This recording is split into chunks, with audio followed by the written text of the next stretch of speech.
So I scheduled my life to 2 hours of productive work. Well, I say productive, but 2 hours sitting in the office, 9 to 11, and then 11 to 2 out, gone, no phone, nothing. Walk on the beach, take the dogs for a walk, have a long, lazy lunch with my wife, and then I would work 2 to 4 back in the office. And I sold the company for 105 million.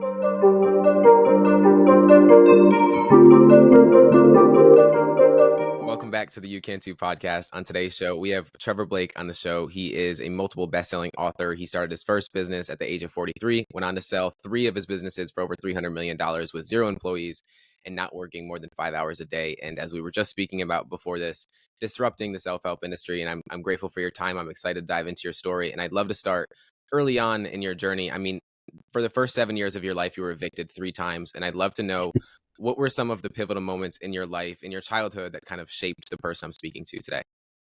I think it's that, James, to be honest with you.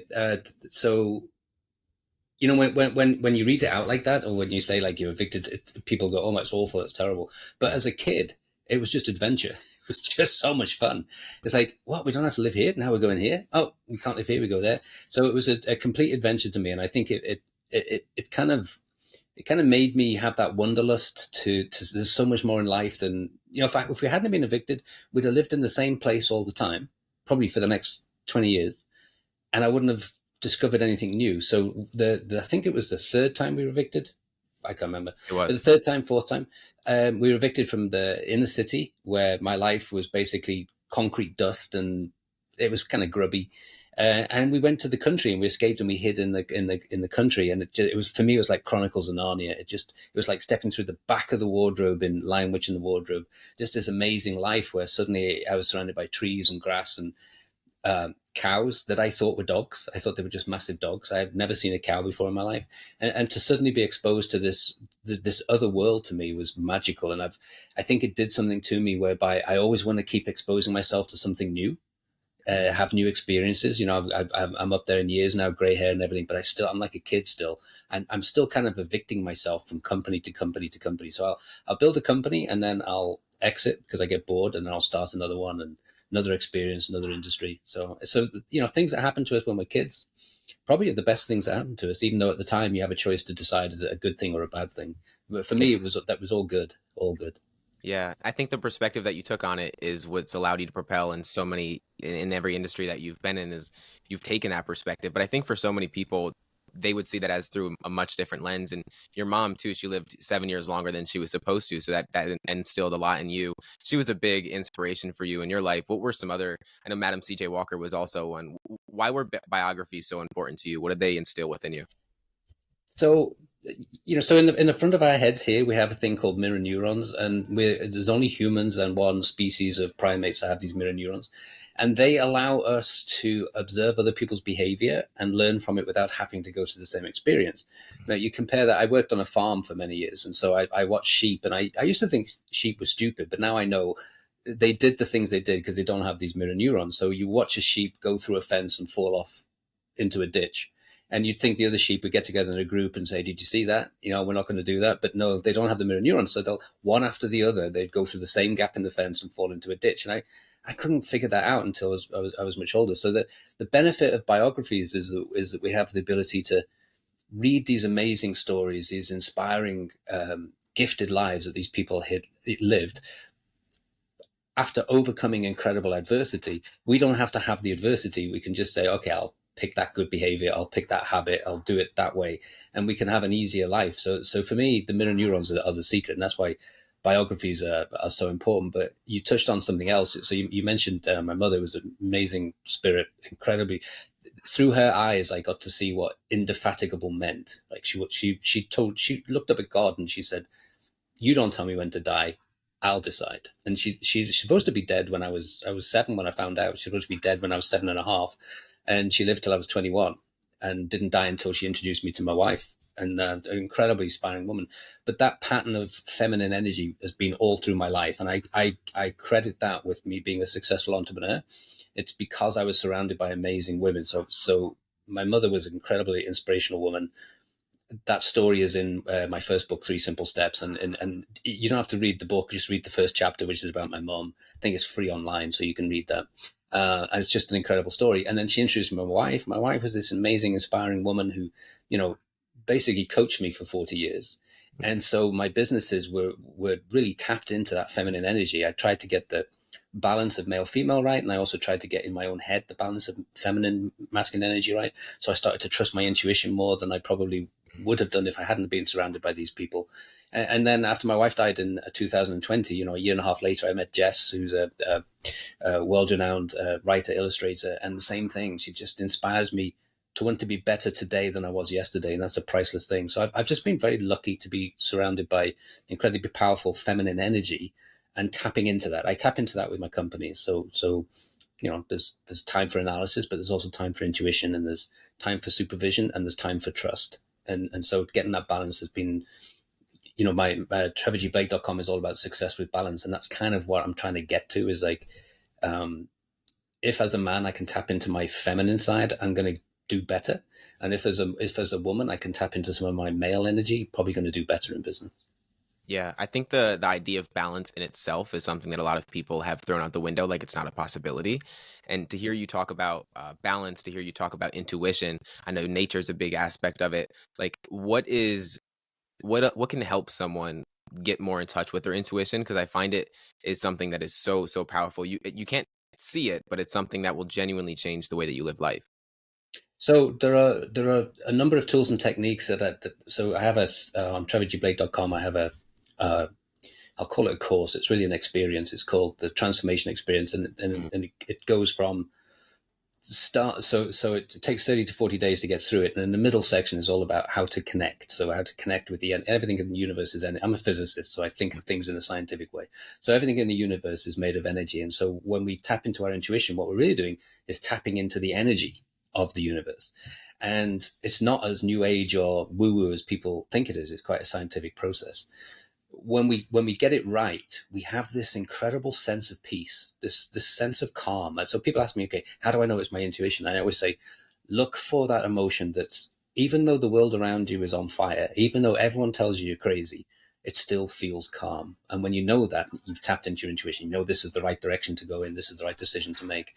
It takes a little practice, because we're not, you know, when my parents didn't say, you know, trust your intuition. My school teachers didn't say trust your intuition, but I was surrounded by these amazing women who just somehow knew stuff. They would say, Mhm. I'd say, how can you make that decision? And they would say, well, I just know.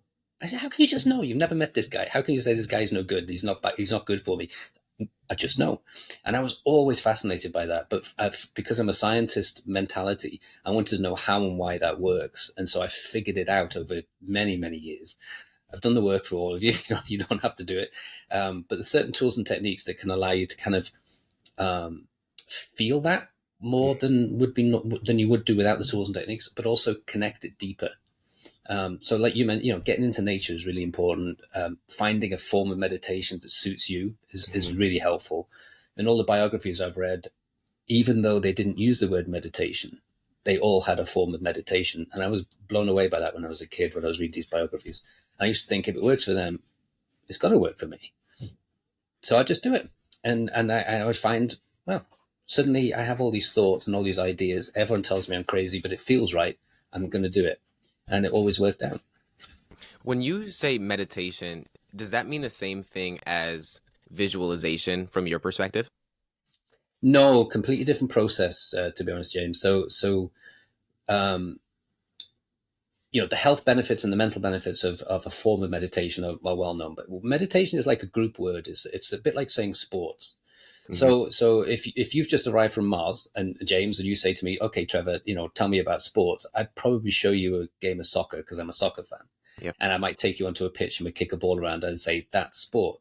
But if I was an American, I might take you to a basketball court and start to throw basketball at the hoop and stuff like that and say that's sport. There's so many thousands of sports that all aim to achieve the same thing, and there's all kinds of meditations. Mhm. But the beauty of the meditation is they all aim to achieve the same thing, which is to put you in a place where finally you stop thinking and you allow yourself to be open to ideas that come from another place. Now, that Mhm. all sounds very new age, but from the scientific perspective, we used to think that between the atoms was empty space. We now know that empty space is filled by an energy field called the Higgs field.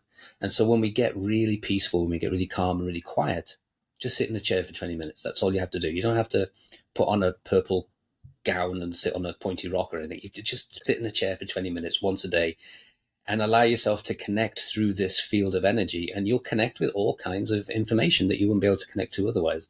And that's where the beauty comes. So I'm on my seventh company now. Every idea for every company has come when I've stopped doing and just sat quietly somewhere. And we've all had that. You get in the shower and you have this amazing idea. It's the same principle, but I kind of formalize it by making myself sit in a chair for 20 minutes and doing nothing. And then I'll have these amazing breakthroughs that otherwise I'd spend hours trying to, crack the nut. So that's the meditation thing. The visualization thing is something different. And that is where we are able to understand the illusion of time. And we're able to imagine. So we answer some questions for ourselves, and transformation experience does this. Okay, here's the questions. These are not easy questions. First one, what do you actually want if there are no impediments? Why if there are no impediments? Money's not a problem. People aren't a problem. Time isn't a problem. You can have anything you want. What would it be? Hardest question to answer for most people, because most people say, I don't really know. So you have to spend some time figuring that out. So what do you want? Who do you want to be? And how do you want to feel when you get there? And when you can answer those questions, then you can visualize the key thing, not what does it look like, not what does it sound like, what does it feel like to be successful? And that's what I did with my company. So the first time I started a company, I visualized what it would feel like to sell it for $100 million. And I did that because everybody had written me off and said I'm not qualified to have my own company. I've never been a CEO. I don't know finance. I've been a sales and marketing guy. And so everyone dismissed me. And so I imagined what it would be like to sell my company for at least $100 million and then get in the face of the people who dismiss me. And that's what the visualization does for you. It brings your future self to you now. Beautiful, powerful technique. It absolutely is. It absolutely is, and I'm grateful that you took the differences between both, because meditation has been something that's been an absolute priority in my life for the past 3 years, and visualization has been something that's also in there. And you talk about window shopping as well. I'd love for you to break down how we can window shop, because I've a couple of my mentors have brought that into my life, and whether it's going to a Tesla. And driving a Tesla and feeling how that would feel, because I think it is difficult for someone to feel how it's going to feel when you're in pajamas for 24 hours when you made 100 million, if you've never been there, right? So how can we get more of that feeling now, since we haven't been there? Well, the window shopping is a kind of, it's like a technique, and it's to give you the sense. So when I've studied, what makes successful people successful and what makes them not successful and wealthy and not wealthy, etc., it always comes down to the same thing. And the number one thing is self-confidence. Well, we're not often born with self-confidence. We kind of create it over time, and you need to get a few successful hits in order to get self-confidence up. So one way to do that is to imagine, okay, let's say, okay, when I've sold my company for at least $100 million, what's my life going to look like? Well, you know what I'm going to do? I'm going to buy my wife an Aston Martin because that's her favorite car. And she has specific likes and dislikes about it. It's got to be tungsten silver. It's got to have the red special brakes and all that kind of stuff. Well, imagining it is fine, but it's hard work if you don't know what it feels like. So the window shopping is to go to a dealership and go test drive it and feel it and smell it and touch it and talk to the salesperson as if you're ready to buy this thing right now. And then when you get the feeling of it, it's kind of a Neville Goddard thing, the self-help guru from the 40s and 50s. When you get the feeling of it, you bring it closer to you. So the window shopping is a deliberate process. It's not easy. It can be fairly intimidating. I remember the first time, I made myself go to a 5-star hotel and I couldn't afford anything in there except a cup of coffee. And I would sit in the lounge and have a cup of coffee and I would just get the feel of what it's like to be at that level. I saw all these beautifully dressed people would wander in and I realized that I'm not dressing like them. I'm in a tatty t-shirt and that's wrong. Okay, so now I've learned, I've watched, I've observed. So, okay, next time I come in, I'm going to dress properly. And I saw how they ordered and that I wasn't educated that way. I was brought up very poor. So I thought, okay, I need to do this differently and I need to copy their mannerisms. And this is all using the mirror neurons. It's what I learned from the biographies. And it's exactly how my heroes from the biographies managed to get out of their versions of quicksand and be successful. It was mimicking the good practices of other people. And so window shopping does that. So let's say let's say where you live right now is not your dream, then you decide what your dream's going to be, and you go to open houses and you walk around and you touch and you smell, and you don't have to talk to anybody and you don't have to be intimidated, but you have to get the feel for what life will be like when you get there. That speeds the whole thing up. So then when you use your visualization, as you mentioned, it becomes more specific. You know, you're not just visualizing what it looks like, you can smell it now. You can feel it, you can taste it. And that's the most important part of window shopping. Is it takes a little courage. Don't deny, I can remember the times I went to an open house at a $5 million home when I was living in $1,000 rental, and I was really intimidated. And funny things happen. I remember being honest, and the guy, there was a gated community, and the guy says, what are you doing here? And I says, I've come to see this open house. And he says, oh, you're English. And he was English too. I said, of course you can go in. And so if I hadn't been honest, if I tried to kid him and say, I'm just one, I live here, or I've got friends here, or something like that, you have to be honest, and people will help you. They'll open every barrier the more honest you get. So the window shopping is about touching your future dreams, but try to get as specific as you can. And there's ways to do it without costing an arm and a leg. You've got to fly first class one time in order to understand what it feels like to fly first class. You've got to get on a private plane to understand what it's like to fly on a private plane. But there's ways to do it without having to pay the $30,000. There's two private airports here that I use, and then those private planes are sat on the tarmac most of their lives, and it's not difficult to have somebody open one up and let you look around. You just have to be creative. I've got ways of doing it in the transformation experience, but the window shopping is an essential part to bringing your future faster to you. I think it makes it seem more tangible to you as you're speaking about, because then there's less friction between, am I worthy of this, or is it actually possible? Because then it's there, right? Because we all have this belief that we're not worthy of it, or there's no way it's possible. Yeah. And then we do it, or we're around it, and then it becomes more possible. A reticular activating system, then we start to see it in our life too, right? And so seeing that in every area, we have to make our brain work for us instead of against us. And I think there's a part where you grew up, right, on welfare. You moved 3 different times. There was a lot in your childhood that you can see or say that would be the limiting factor that held you back, but you used it as an ability to propel you forward. As you spoke about, confidence is something that is an absolute necessity. How were you able to, I don't want to say let go of belief systems that didn't serve you, but almost be able to recognize that that wasn't your reality, but it was just your current reality? It didn't have to be your life. I was feeling sorry for myself, James. I was feeling like the weight of the world was on my shoulders. I was in a place where the English weren't popular. I was getting bullied, and that's just a common story for so many people, right? And it's how you deal with that. I didn't deal with it very well at all. I was a very angry young man, Yeah. and aggressive, and was fighting and violent and the rest of it. And in the end, I just decided, forget this. This isn't working for me. So I'm just going to get out of everybody's way. And I actually took sanctuary in the town library, where there was hardly anybody ever in there. And it was a rural setting. It was a farming culture, and people just didn't have the time to go to the library or the motivation. They didn't see the point in books, basically. So I almost always had the library to myself. And at the back of the library, it was a converted prison, actually. And at the back of the library is this big metal door. You go through the metal door, it's the reference section. So I thought, well, if I hide in the reference section, the guys who are tormenting or chasing me with the baseball bats and the cricket bats, they're never going to find me. They're too stupid to go into a library. So I just started reading, and that saved my life completely. But to answer your question, what shocked me was the very first biography I read was about C.J. Walker, Madam C.J. Walker, who you mentioned. I was feeling so sorry for myself and so full of self. And here's a person who was born to slaves, was made pregnant at 14, was abused by her quote unquote husband, who was only 16, was so malnourished that all her hair fell out. She basically lived in a tree. She's in a time when, even though slavery is now officially quote unquote being abolished in this moment, she's not allowed to work because she's a woman and a black woman. She's not allowed to own a knife and fork because they're considered weapons. And I read that and I thought, what? And I'm complaining because a bunch of idiots are chasing me through town. And that's what changed in me. Like, I have nothing to complain about here. I've got a good life compared to that. She went on to be America's first female millionaire.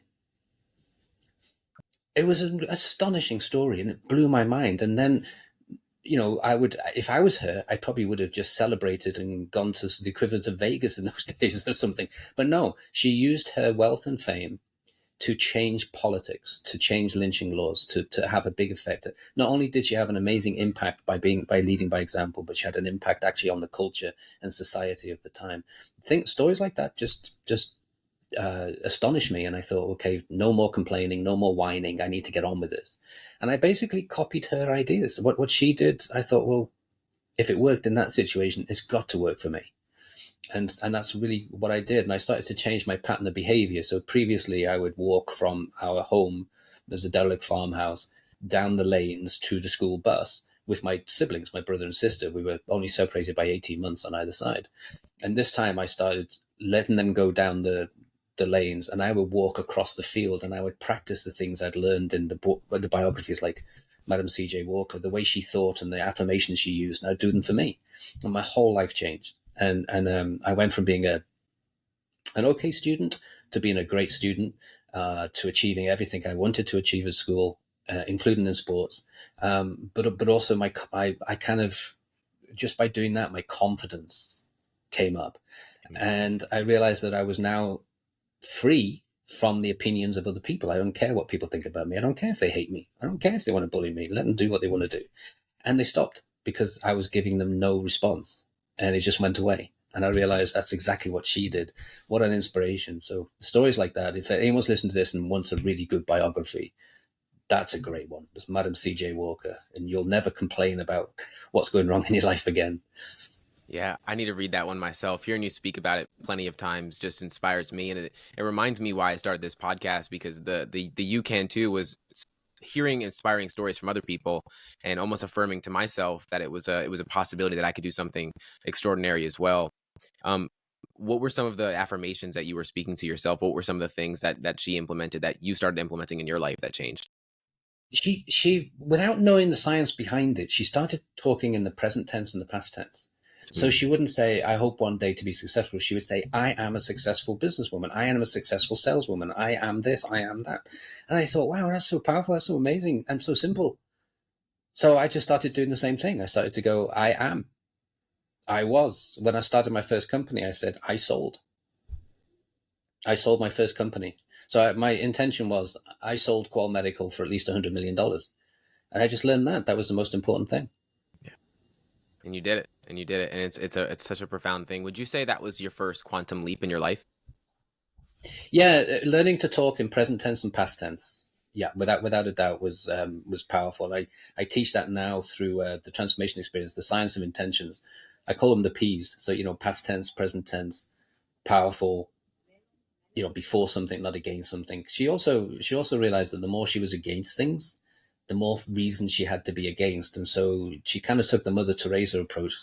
I'm not against war, I'm for peace type of Mhm. approach. And I thought, and I've seen that, or read that in so many biographies, including recently. I just finished the Elon Musk biography, Pretty amazing. which is a page turner, a Yeah. must read for anyone who wants to figure out how to fix stuff. I mean, I'm not like him. I don't have his personality. I would be very frustrating to him, I would imagine, to work with. But the same thing, like, he imagines success before he even tries to achieve it. And his personality is such that he kind of crashes it and starts again. I'm not like that. I do it in a different way, but still, I think of the end result before I even start. Talking about that, that was exactly where I wanted to go. Was you've said that you've been unqualified for everything that you've done, and I think it's such an important thing, because I say on this podcast so much that imposter syndrome is a good thing. It means that you're going towards something that is probably out of your comfort zone, which means you're going to grow and you're going to expand and do something that you've never done before. How were you able to get clear on that vision of where you'd like to be at the end if you haven't even started? Well, I think you have to match your motivation to what it is you want to achieve. So a lot of people think success is about doing what you love or doing what you're good at, and I used to think that way too. And I wasn't very good in the corporate world. I wasn't an easy employee, Yeah. um, and so I think people were ready to get rid of me at any excuse they possibly could. But I couldn't figure out what to do. I had no winning ideas, and I was looking at it the wrong way. And I realized that one day from kind of going back to all these biographies and thinking, well, hang on, they didn't set out to be a successful entrepreneur. They saw something that got under their skin, it irritated them, and they set out to fix it. And that completely changed my approach. So then I decided, okay, what's getting under my skin and what do I need to fix? And then something showed up almost immediately that really got under my skin and I really wanted to fix it.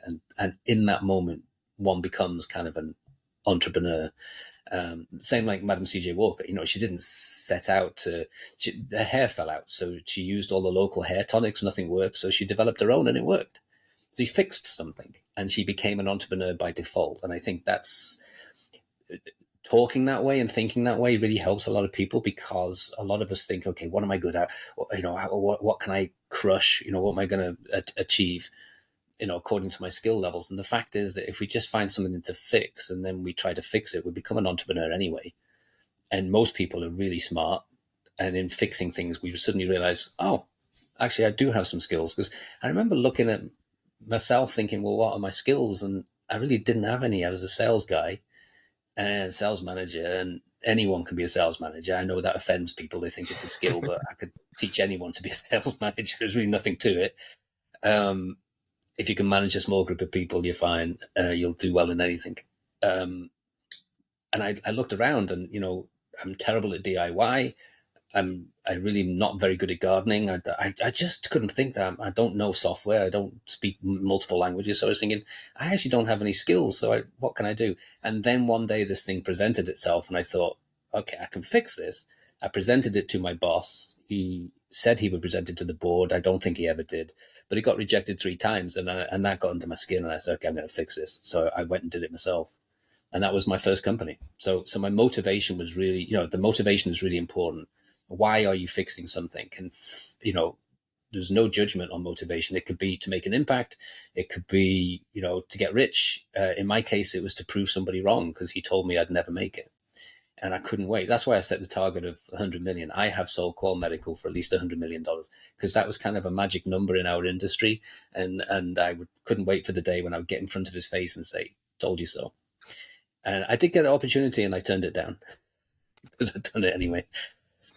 Yeah, and you've done it multiple times since then. It's such a powerful story, and it is so affirming to hear you speak about this, knowing that you were in the same position a lot of people are in right now, thinking they have no skills, thinking they have no possibility.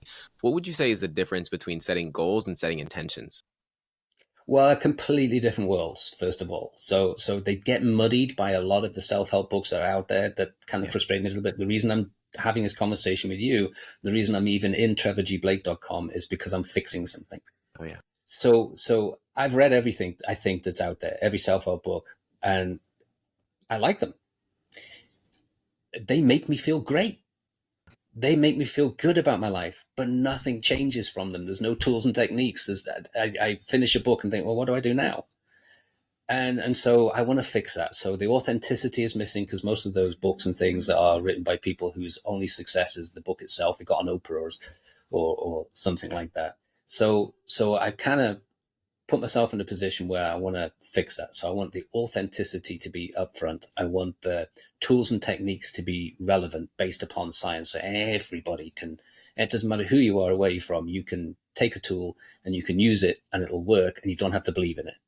I want to take away the stress of having to believe in something like law of attraction by providing scientific basis for do these things, create these habits, and it will work for you, whether you believe it, whether you want it or not. And so that's kind of where I end up.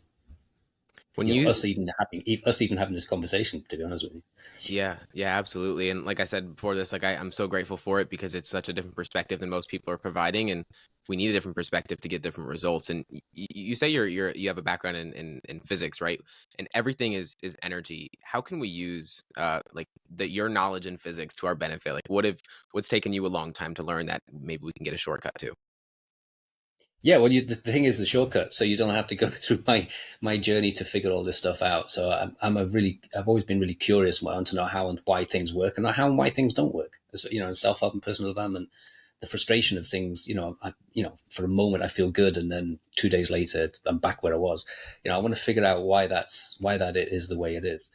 So, because everything in the universe is energy, that's an irrefutable fact, and all the energy that can be created has been created. So, energy can neither be created nor destroyed, only converted into other forms. That also turns out to be the definition of magic. Magic is the conversion of one form of energy into another form under the power of will within the laws of nature. And that really inspired me when I was younger. Like magic and energy are the same. Like physics and magic, they're together, they're bedfellows. No one in school told me that. We were told they were separate, they were silos. And so to be able to say, okay, let's take a look at some of the elements of energy, and we know, at the macro level, life can be different to the micro level. So not everything that's in the micro level can be transposed to the macro level, even though there's a lot of snake oil salesmen out there that will try and convince you otherwise. But there's certain things that we can say. We can show the numbers, we can show the equations, we can present the data that say there's certain principles of quantum physics that we can take to apply to our everyday lives. The observer effect, quantum entanglement, and string theory. And so I take those three, they're in the transformation experience, and I demystify them. So take out all the jargon and let's say what it's all about and how this works. And we can show that when we understand this stuff, we can create a tool and technique that will allow us to play with energy in a way that's more beneficial. And the most obvious tool, if you like, is how we think and how we talk. So a lot of people talk themselves into self-sabotage without even knowing they're doing that. There's no one's to blame here. There's no fault. And that's the first thing I try to do is like, don't beat yourself up. And we don't have to be saints. Let's just figure this out. So the most obvious example it would be debt, because almost everybody I meet is in, up to their necks in debt.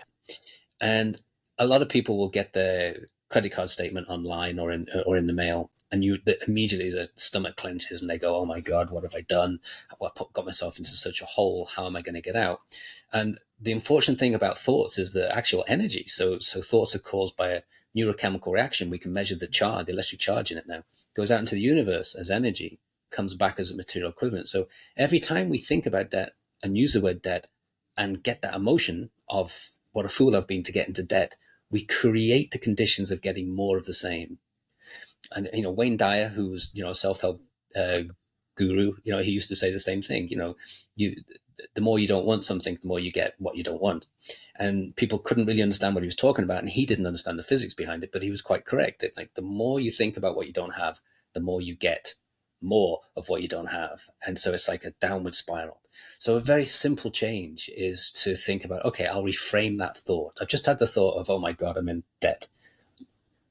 When I'm financially independent, I will go to my local liquor store and I will buy the most expensive bottle of champagne and share it with all my friends to celebrate my freedom, my freedom from financial turmoil. Just reframing that changes everything. And so in the transformation experience where I coach people to do this, the most beautiful emails I get are typically 6 months to a year after they've gone through the first pass of the transformation experience, where I get in all capital letters, wow, OMG, I'm debt free for the first time in my life. And it's so freeing. And then another 6 months or a year go by, and a classic example is somebody comes in all now lowercase because they're in control, and they will say, I left my job, I've gone independent, I'm negotiating a $250 million deal, and I get the finder's fee. Life changed completely. And all of that is achieved by one simple thing: reframing the way you think. That's it. It's not complicated. It really is not difficult. Just needs a little discipline and a tool or technique, or one or two tools or technique to help you keep reminding yourself to do it this way. And it just eventually becomes habit. You mentioned the reticular activation system before. I mean, this group of neurons at the back in our brainstem, only humans and reptiles have this grouping of neurons. They keep us in a loop to keep us sane. We're bombarded by 2 million bits of data every second, and it filters out all but 147. So basically the whole world that we know is blanked off to us. And if that 147 is thoughts about debt or thoughts about fear or thoughts about war or sensational news headlines, you basically filled your reticular activation system with self-sabotaging material. So the secret is to kind of take some of that away, reprogram it a little bit. I think of it like a Google algorithm. The more you pay attention to online, the more adverts you get for what you just paid attention to. The same thing with this. The more what you pay attention to, you get more of. So you just have to think about that. And you say, okay, well, I'm going to change what I expose my senses to. and I'm going to expose them. That's where like the window shopping comes in. I'm going to expose them to more of the things I want rather than the things I don't want. And then I don't have to do anything. It will do it for me. And it's really simple at its heart. Yeah, it is simple and hard, but I think the biggest step is being aware of it to begin with, right? Most people are going through life not aware of any of this to begin with. And I love that you talk about the Google algorithm, because the frame of reference that I've been going by is seeing it as almost like your mind is Chat GPT. If you give yourself a different prompt, you're gonna get a different answer. And most of us are going through our life giving ourselves negative prompts without even knowing it, and so we're gonna continue to get negative answers. I know the first step in your book is of the three steps is master your mentality. Is there anything else that you think that needs to be involved when it comes to mastering your mentality, other than what you just spoke? Yeah. So personally, I'm not a fan of positive thinking. I think it's bollocks, to be honest with you, Sorry about because that. it's so hard.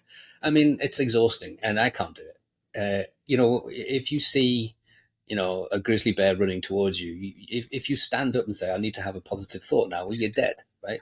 So you have a negative thought, and that negative thought enables you to survive, get out of the way. Mhm. So negative thoughts are fine. There's nothing wrong with them. They're a survival mechanism. Positive thinking is impossible because a thought takes only 500 milliseconds to think, and I'm not that fast. I can't get in front of it. But what we do have control of, and we have 100% control of, is how we react to the thought we just had.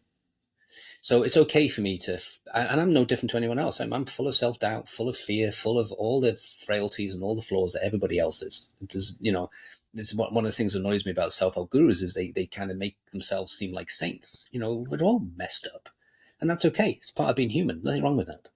But we can catch ourselves in those moments where we have a thought that's probably not in our best interests, and then we have a choice. We can react to it in a different way. So I have a tool and technique that I call a mini mind movie, and it's basically the answer to what do you want, who do you want to be, how do you want to feel, but done in kind of because we're very visual people now, so done in kind of a movie that you play in your head. And so when you get these moments of, oh God, what did I do? Or I'm not good enough, or I'm not worthy, which we do, I say to people, stand in front of a mirror, do a little work here, tell yourself how brilliant you are, and then play your mini mind movie of the day, what a day after success looks like. Not looking into the future that one day I'm going to be this way, but imagine you're already there.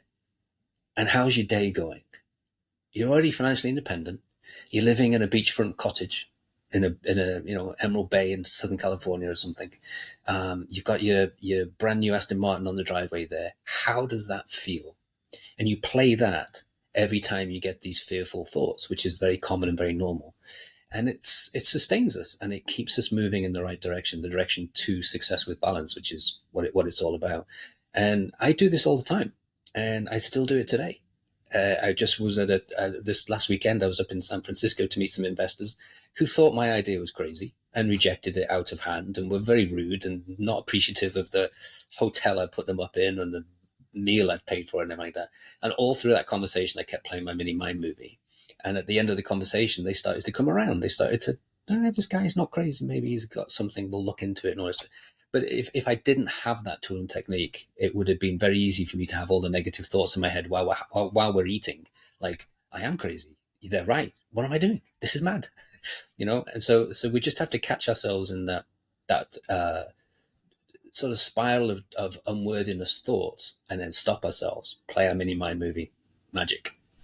I love the mini mind movie. I'm so grateful you brought that up, because that was something I was going to dive into, because it's such a powerful thing. It goes back to the visualization. We have to make it like it is our reality now for it to become familiar to us, so that we can stop self-sabotaging to allow ourselves to actually achieve it, because we're always going to get in our own way if we don't. There was a quote that I heard you say from a different podcast, and it said that financial independence isn't something to achieve, but it's something to be in. And I loved that perspective. I want to know, what do you mean by that? Well, I used to have this perspective of money. I had a very bad relationship with money, because of the way I grew up, and I probably was a bit resentful of, people I saw driving around in fancy cars and stuff like that. Like, how do they deserve that and I don't? Because sometimes when you're in poverty, it seems like there's no way out. The world's dismissed you, and it just it seems like a cage, like a trap. And you get out mentally. You do that. You do that kind of. Imagining what it would feel like and all that, and all that kind of stuff. Um, one of the challenge is we are formed by being a product of our environment. And so in order to change the way we think, to change the way we're going to be, we have to step out of that and expose ourselves to completely different environments. And when we do that, we start to mimic that environment and we become kind of different people, different, biographies. I become like the people in the biographies. I sit in a fancy hotel. I become like the people in the hotel. I go to a private jet. I become like the person in the private jet. And so we have to kind of make ourselves sort of Walter Mitty's of the life that we really kind of want to have in order for us to put us. So we're basically impersonators and impressionists. And the more that we can do that, the more we become what it is that we really want to become. But I'm not even sure I answered your question there, but it feels like it's really important to say that. No, it is. It's like the fake it till you make it kind of perspective is something. Do you subscribe to it, or do you feel like you're Yeah. trying to say it through a different lens? No. I think that's exactly what it is. It's fake it till you make it. But that sounds kind of cheap and cheating Yeah. in somehow. So there is there's a psychology um, study called the art of imitation. Mhm.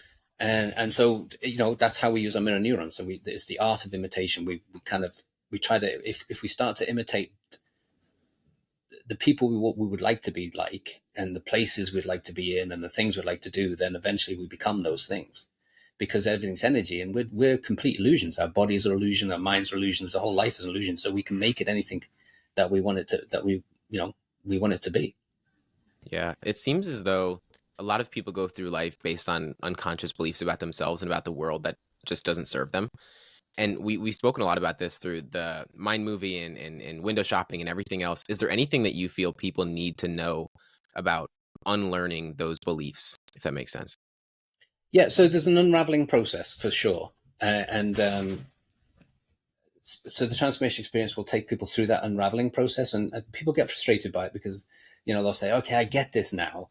I've been following law of attraction for 10 years, nothing changed, but now I get that this should change. And but nothing's changed. It's 6 months. What's happened? And I have to remind people that 6 months is nothing. You've spent 40 years becoming the person that you are through the way you've thought and the way you've behaved and everything. So you've got to allow life to unravel some of that stuff. And in unraveling that stuff, life is going to throw clues at you, but you've got to react to the clues. You've got to do the work. So life will throw a new person into into your sphere. Life will have the phone ring out of the blue, and it'll be somebody you've never met before who says, I'd like to talk to you. Come see me. That's happened to me so many times. I can remember one time, my phone going on my desk, and a guy, I was living in Florida. I just bought an amazing, beautiful house on the water. And the guy from Seattle says, oh, I hear you're no longer working at such and such. Come and work for me. And I said, well, I'm starting a new business. I don't want to do that. And what I was thinking was, there's no way I'm moving to Seattle from Florida, because Florida is beautiful and sunny and Seattle is raining. I'm not doing that. But in the end, we ended up having a great conversation, and I flew up there and talked to them, and I ended up living in Seattle. And so you have to follow the clues. I could never possibly have imagined that moving to Seattle would be a critical move, a critical step across the pond in starting my first company. So I couldn't plan for it. So the thing I'm trying to say is, it's impossible to predict forward how life is going to unravel your life.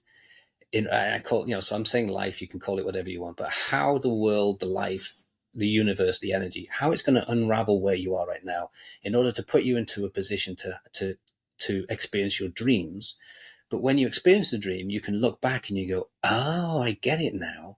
If I hadn't had that phone call, I wouldn't have gone here. I wouldn't have met that person. I wouldn't have had that experience, which served me very well in my company. So backwards, you can do the, revisionist history of how dreams are achieved. But looking forward, there's no way to predict it. And the biography I was just reading, the Elon Musk biography, is a classic example of that. At no point did he have a clue what the future would look like.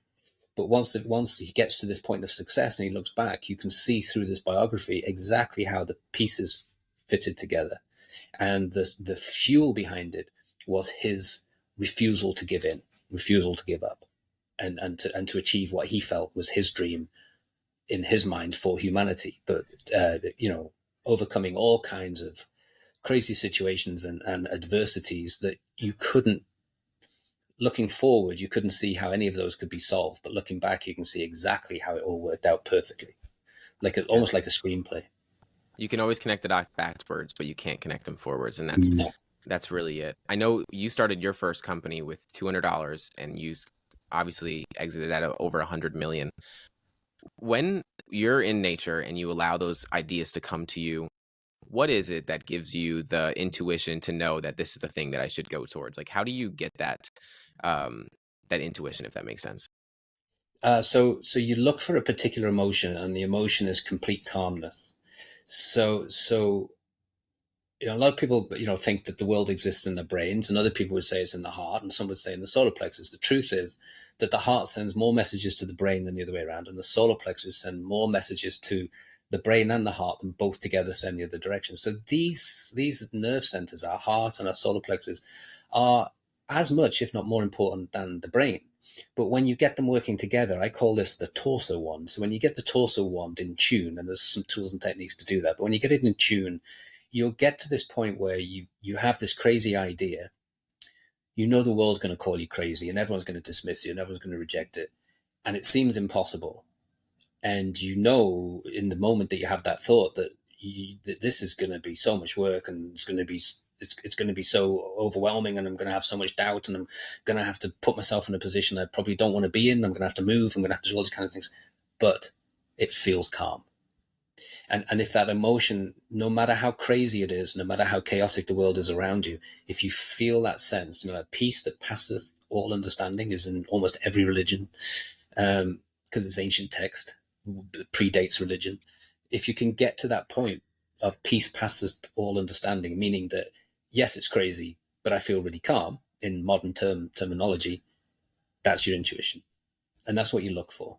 So you don't try to think it through. You don't try and analyze it and say, is this right? Is it wrong? You just say, feels crazy, but you know what? I feel really calm. I was just talking to Jess about it. We were in this situation where we have this crazy idea, and we both came at the same time with the same idea. Jess was coming downstairs. I was about to go upstairs to say, guess what? We had the same idea at the same time. And we both said, feels right. It just feels calm. It's mad, but it just feels calm. Yeah. It's so powerful, and we've spoken about this throughout this whole podcast. You're breaking barriers of belief through a lot of people's lenses, and as we've spoken about, you've never worked more than 5 hours a day. You'll work for 2 hours and then go in nature, do whatever you have to do, but you're not going to be continuing working. Was there someone like you did for Madam CJ Walker? You replicated what she did to allow yourself to succeed. Was there someone that you replicated that was working less than 5 hours a day that saw that was possible for you, or was that just something that came from you? No, so everybody. So I could divide the biographies into two columns, and on one column is an Elon Musk type, right? He works all the hours God sends Yeah. and more, and drives people mad, and they all leave, and he gets more people in, and they leave, and he gets more people in, and he kind of drives it to success. He forces it into success, and that's one way of doing things, and that's fine, and it works. It's his style. There's other people like that. I know other people who are a bit like that. But then look at his private life, and it's chaos. Yeah. And he admits to it, right? It's mad. It's chaos. Is he having a good time? Is he having fun? Is he enjoying it? I don't know. I don't get the impression that he is, and I've never met him, so I'm not judging. I'm just saying from the biography, it seems like chaos to me, and very stressful. And to read a passage whereby he's so worried about this going south that he's vomiting into a toilet. I don't want that life. That's not for me. I'm a lazy guy. I want an easy life. I don't want that. So there's that way of doing it. And so you can work all the hours God sends, but you might be on your third marriage or more. Your kids probably don't know who you are. You might be on drugs or alcohol or something to take the stress away. Or you can do it a different way. And you can use the science that exists in order to allow us to work in a particular way that gets us peak brain performance. So science shows that the brain can't concentrate for more than 2 hours at a time. So you've got to break. You've got to get away. Science shows us that napping is really powerful. And NASA requires all of its pilots to nap in the afternoon for 30 minutes, and it improves their reflex time 34%. That's pretty impressive for a pilot. So when I've studied all the science, I said, okay, that's a fact. And I like that because I'm a lazy guy. So it gives me permission to lie in a hammock for 30 minutes after lunch. All the icons in history, the Henry Fords, Carnegie's of the world, they spent more time walking in nature than they did sitting at a desk. They were never sat at a desk. They had other people do that for them. And they would walk in nature and they would try to contemplate and they would try to imagine. They imagined, didn't try to imagine. And they solved their problems walking the dogs. Well, I like that. I love walking dogs. So I kind of built it into my life, and I did it through through making a mistake. So when I first came out of the corporate world, where I'd spent 75% of my time sitting in a meeting room talking about nonsense, and I was very good at it, to suddenly finding myself, being a solo entrepreneur, sat at a desk, desperate for the phone to ring, desperate for an email to come through. And I would sit there and sit there and sit there. And I convinced myself I must be no good at this. The people who doubted me must be right, because the phone's not going and I've built this business model.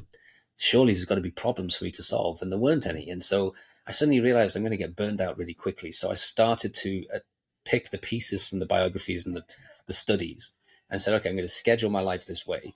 So I scheduled my life to 2 hours of productive work. Well, I say productive, but 2 hours sitting in the office, 9 to 11, and then 11 to 2 out, gone, no phone, nothing, walk on the beach, take the dogs for a walk, have a long, lazy lunch with my wife.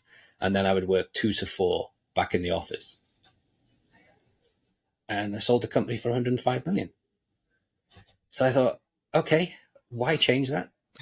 And so I've just done it again and again and again. And these days, I probably only work. I've got 3 companies right now, working for the same place. I probably only work about maybe 2 hours a day, 2 and a bit hours a day. But by work, I mean sitting at a desk. But I treat the getting into nature or lying in a hammock or having a long leisurely lunch equally important as the work, because that's where the magic shows up. That's where I get those breakthrough moments to say, oh, I just spent 2 hours trying to figure that out. And it's just come to me like that. And so peak brain performance neuroanatomy shows that the brain is at its most creative when it's tired, which is the opposite to what most people think. And so I realized, okay, I can use that. I can tire my brain out for 2 hours, and then I can go for a relaxation point, at which point my brain is tired, and the magic happens. I get those breakthrough moments of, the great ideas and the way to solve things, the way to create more product, profitability, the way to have more customers, things like that. It's amazing, and it's, again, affirming to hear, because I've been taking walks since I was a child. I couldn't even tell you when I first started taking walks, and I bring it on to everyone that they need to go on walks every single day. It's been the number one thing outside of meditation that has transformed my life and my relationship with myself even more. There's one commonality that I found with every single person that I've spoken to, and that it's likely that they're curious about something. That's a trait that I think so many people have, that it just inspires them. It's like you get bored on one company, you move on to the next because you're always curious. Is there a character trait or there a skill that you think, other than curiosity, that stands out that has helped you succeed? Oh, that's a good question. Um, I think always wanting to know how and why things work has been really important to me. So I, I don't watch a lot of TV. I certainly never watch sensational news headlines or anything like that, because I know it's never the truth, and I like the truth, and I know they're never going to tell me the truth, and it frustrates me. So I like to get to the truth of the matter. And to do that, you have to follow facts. And to follow facts, you've got to be very careful how you do your research. So, you can go online and you can type a line in a search engine, but you've got to be sure that of the sources of the information that comes your way. So for me, it was always checking the source of the information.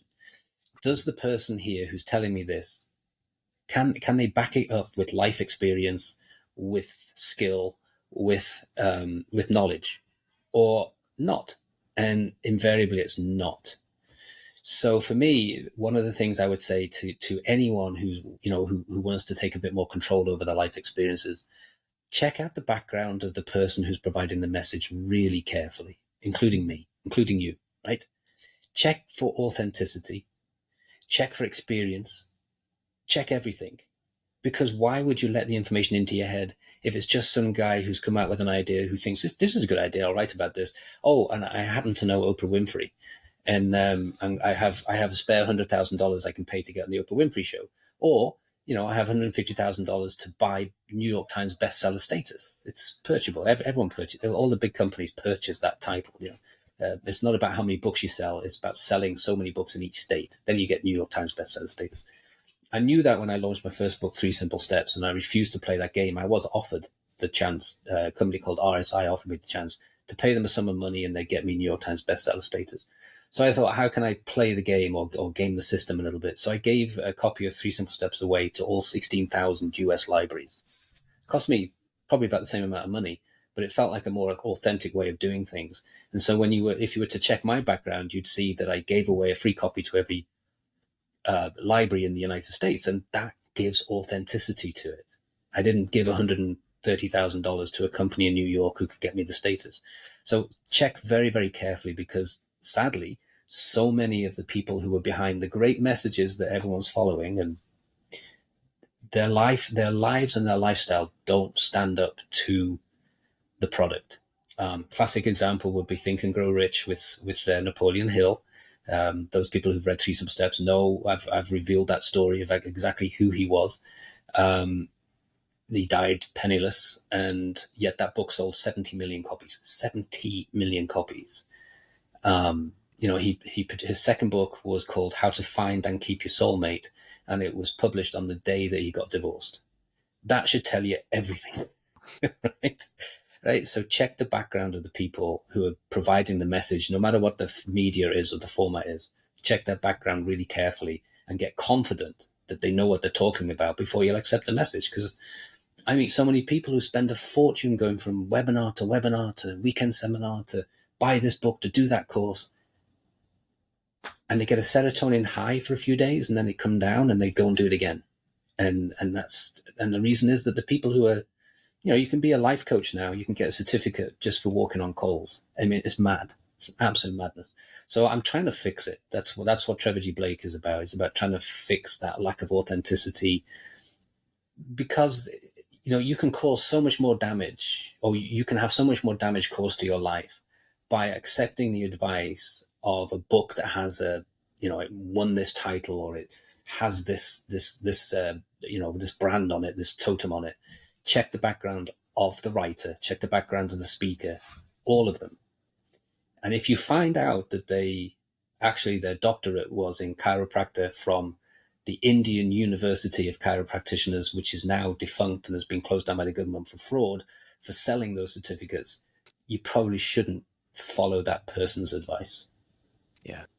It's a really important topic to touch on, because I think a lot of people are taking in information that's probably not true. Like I wasn't even fully clear on Napoleon Hill. So like learning that kind of thing about his second book, and it's profound to say the least. Profound to say the least. There's one last question that I ask every single guest, encapsulates what I want to do with this podcast. My question to you is, what belief are you currently unlearning? Another great question. Constantly trying to challenge my mentality, so I try to read both sides of every story. What's haunted me since my early years, since all of those moving house and evictions, is that I'm not good enough, and I keep going higher and higher. But I realize now that I've always limited myself. So when people hear the story of you started a company, you sold it for 100 million, for most people that's a great story. Yeah. But I could have started a company and sold it for $1 billion. When people read out my biography on podcasts and stuff like that, other people say, wow, that guy's done a lot. I've got screenplays, I've got books, I've got, businesses and stuff like that. But when I read a biography like Elon Musk, I feel like, what have I been doing with my time? Like, I barely started. The impact this guy's made in the universe is incredible. And I'm thinking, wow, why did I hold myself back? And I hold myself back. And so I think for everybody, I would say, whatever you think you're capable of 10 times more, 1,000 times more. And I say that to myself too. So I do all the things I teach, like the mirror work and all that kind of stuff. I still do it. I have to. It's so profound. I feel as though people play not to lose in life rather than playing to win, and we limit ourselves so much. And hearing your story, it's why I bring this whole mindset is that you can too, is because so many people have to believe in that. Even that, like, you're living proof of that. You've done everything that people would admire, they'd like to do, and thinking that that's it. Do you feel like you drive from a place of insufficiency, or do you feel like you've already proven everything to yourself and you're just continuing exploring your curiosity? No, I'm just having so much fun. I just don't want it to stop. So I'm keeping going. I still feel like I'm 20. And, Zoom's very kind and the FM's very kind. The filters make me look younger, but, I'm up there in years now, gray haired and everything, but I still feel like I'm 20 and I'm ready for the next thing and the next thing and the next thing. And I just will never stop because it's so much fun. And it's really interesting because, I grew up with the same parents in the same environment as my brother and sister. Like I said before, 18 months apart. Mhm. They've given up. They're at an age where they think, okay, I'll retire now, I'll put my feet up, and then eventually I'll go into a home. And I'm like doing the next thing and the next thing, and I'm ready. I've got 3 years of travel around now, and I'm going to do a travel podcast with Jess called Jess and Trev's Hedonistic Adventures.